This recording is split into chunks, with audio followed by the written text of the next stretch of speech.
Bonsoir. Nous voici à nouveau ce soir afin de méditer sur la parole de Dieu. Notre thème c'est Sauvez-vous. Bien des personnes déclarent, et c'est juste, que c'est Jésus qui sauve. Mais il faut savoir que tu as quelque chose à faire pour que Jésus te sauve. Juste avant de voir ce thème, prions. Notre Seigneur et notre Dieu, nous voici tes enfants devant toi pour te louer et te bénir, te remercier pour la journée passée et les différentes bénédictions que tu as déversées sur nous. Que le Saint-Esprit continue de nous éclairer. Nous t'avons prié au nom de Jésus et pour ta gloire éternelle. Amen. Rappelle-toi, nous avons vu hier qui est mon Père. Jésus déclara que celles et ceux qui ne font pas la volonté de Dieu ont pour père le diable. Je suis fort heureux que tu aies entendu, que tu aies lu cela toi-même dans la Bible. Et fort de cette information, tu t'organises pour être un enfant de Dieu. Ce soir, sauvez-vous. Allons au livre de Actes des Apôtres, chapitre 2, et nous lisons les versets 37 à 40. Rappelle-toi, le Saint-Esprit est descendu sur les disciples. Et voici qu'ils se sont tous mis à parler en langue, des langues connues, car les auditeurs, et tu peux trouver cela dans Acte 2, à partir du verset 1er jusqu'au verset 13, des personnes qui venaient de toutes les nations sur la terre étaient venues pour la Pâque. Jésus avait dit aux disciples, restez à Jérusalem, parce qu'il savait que 40 jours plus tard, les personnes qui étaient venues pour la Pâque resteraient aussi pour la Pentecôte. Et c'est ainsi que ces personnes entendirent le message. Lisons verset 37, que s'est-il passé? Après avoir entendu ce discours, ils eurent le cœur vivement touché, et ils dirent à Pierre et aux autres apôtres, hommes frères, que ferons-nous? Pierre leur dit, repentez-vous, et que chacun de vous soit baptisé au nom de Jésus-Christ pour le pardon de vos péchés, et vous recevrez le don du Saint-Esprit. Car la promesse est pour vous, pour vos enfants, et pour tous ceux qui sont au loin, en aussi grand nombre que le Seigneur notre Dieu les appellera. Et, par plusieurs autres paroles, il les conjurait et les exhortait, disant, sauvez-vous de cette génération perverse. La Bible déclare qu'ils entendirent un discours, un seul discours. Pas des discours, non? Mais attention, ces personnes sont tous des Juifs, des personnes qui connaissent les lois données par Dieu. La seule chose qu'elles ne connaissaient pas, c'était quoi? Que Jésus était l'agneau de Dieu qui ôte les péchés du monde. Lorsqu'elles ont entendu ce discours, dit la Bible, ces personnes de toutes les nationalités présentes, qui entendirent dans leur langue différente le même message. Donc, elles comprenaient. Ce n'est pas un message inconnu, mais c'est un message qui était à la portée de ces personnes. Et Pierre leur dit, repentez-vous. Tu noteras avec moi que ce sont les personnes concernées qui ont posé la question à Pierre. Et Pierre s'est adressé à ces personnes. Donc, il n'est pas question de bébés, ni d'enfants, mais d'adultes. Repentez-vous. Reconnaissez vos erreurs. Reconnaissez vos égarements. Tournez-vous vers Dieu et démontrez votre amour pour Jésus en vous faisant baptiser.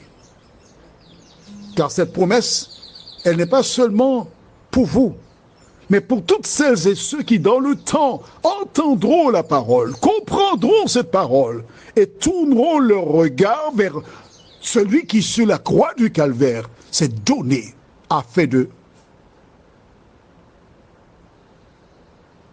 préparer un peuple pour son avènement. Alors, as-tu vu avec moi? Sauvez-vous ici. Allons maintenant au livre de Genèse, chapitre 19.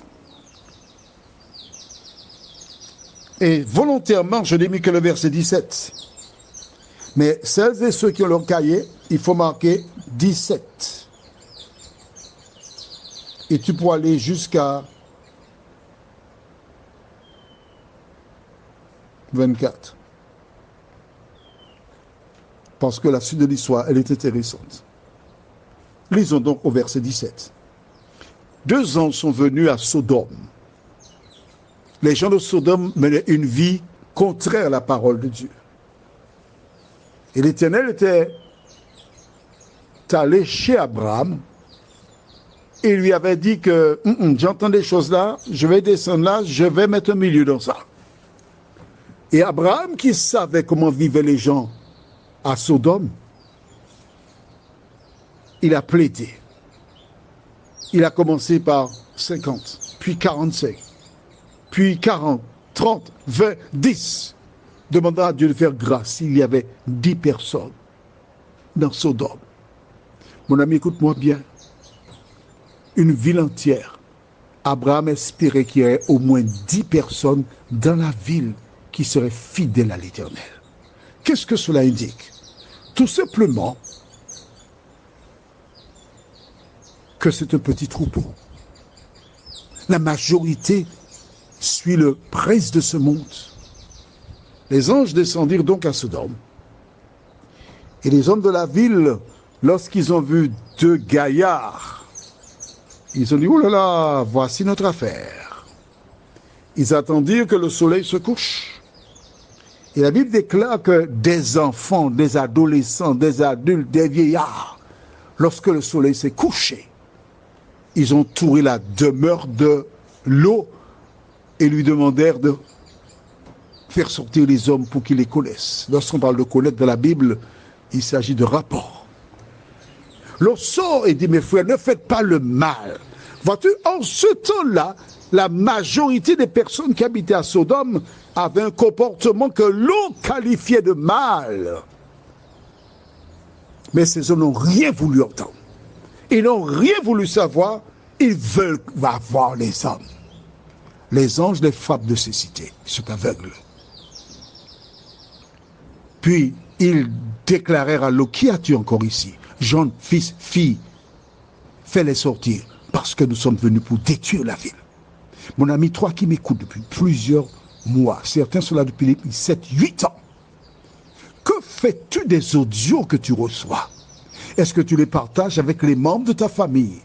Est-ce que tu dis aux gens que le monde va vers sa fin et qu'il est temps de se sauver? Lisons maintenant au verset 17. Quand le lendemain matin, les anges emmenèrent Lot, son épouse et ses 2 filles à l'extérieur de la ville, voici le message. Après les avoir fait sortir, l'un d'eux dit, sauve-toi pour ta vie. Ne regarde pas derrière toi et ne t'arrête pas dans toute la plaine. Sauve-toi vers la montagne de peur que tu ne périsses. Mon ami, la Bible dit de la Genèse jusqu'à la fin, Apocalypse, sauve-toi, sauve-toi, sauve-toi. Toi qui m'entends, toi qui vois tout ce qui se passe dans le monde, toi qui entends des choses, j'ai reçu de quelqu'un, alors je profite pour dire qu'à compter de 2024, tu ne recevras plus de TikTok, plus de petits films parce que ça prend de l'espace et beaucoup de personnes ne peuvent pas parce qu'ils n'ont pas de TikTok justement. Mais je reçois TikTok. Écoute bien, je ne te dis pas le pays, mais ces personnes ont commencé à faire quoi? À embaucher des personnes, des femmes de ménage. Et quand elles entrent dans la maison, que se font-elles? Elles sont totalement nues. Costume d'Ève. Comme elles sont nées. Et elles font le ménage dans la maison nue. Attends, tu te rends compte? Alors, des personnes déclarent, la vie est finie, hein? Mais moi, je te dis, lorsque j'ai reçu cette petite vidéo, j'ai dit merci Seigneur parce que Jésus revient. Il est temps pour nous de nous sauver en faisant la volonté de Dieu. Qu'en est-il de toi? Prions. Seigneur, nous voyons beaucoup de faits nouveau dans ce monde. Nous entendons des choses qui surprennent, mais nous savons que toutes ces choses annoncent que bientôt Jésus paraîtra dans le ciel et il viendra chercher ses enfants. Du temps de Pierre et les autres apôtres, les personnes entendirent, elles crurent et acceptèrent Jésus pour sauveur personnel. Seigneur, en ce soir, je te prie pour toutes celles et ceux qui ont entendu, qui ont compris, de tourner leur regard vers toi et qu'elles fassent comme toute personne sensée, nous t'en prions, au nom de Jésus et pour ta gloire éternelle. Amen. Je te souhaite une bonne nuit sous le regard de Dieu.